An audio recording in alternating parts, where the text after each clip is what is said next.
Our next question is from Daniel.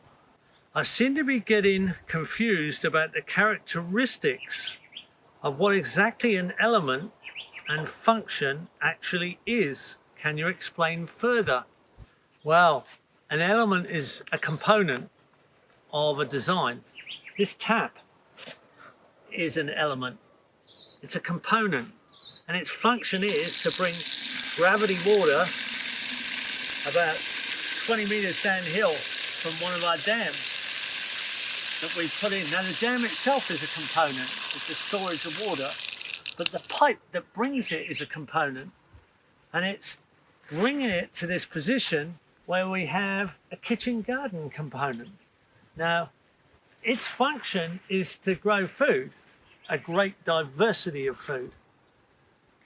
But this function here is to bring the water to this garden that allows us to make that food, to create that food in a very, very convenient way, because there's no pump involved. We've put a component as a dam, an element as a dam up high enough, and a garden positioned low enough, and a pipe in between, and a tap that switches on with a great function: gravity, water under pressure.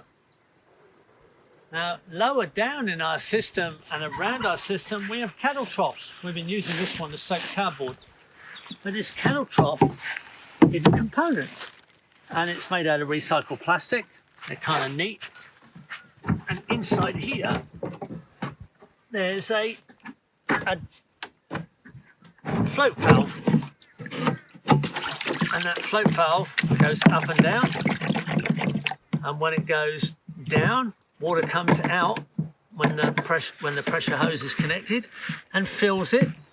And when it goes up, we've set it so the trough doesn't overflow and we don't waste water.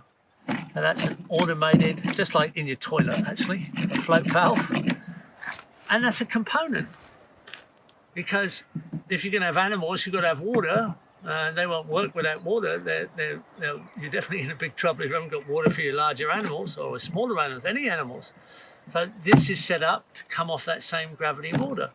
These are components and they have functions, and they're included in the system because it's a valuable function and the component provides that function for us.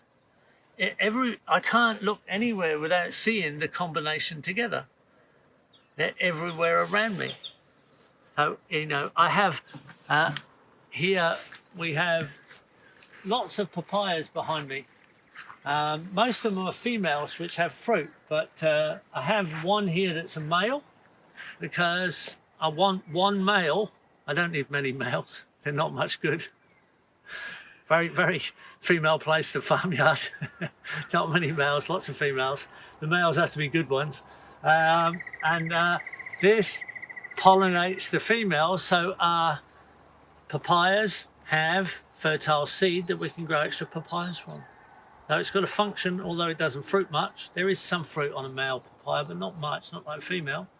But it has the right sort of flowers that pollinate our females and give us the seed we want to grow more. And that's the same all the way around. These are components with functions. So it's very inclusive. And that's integrated design.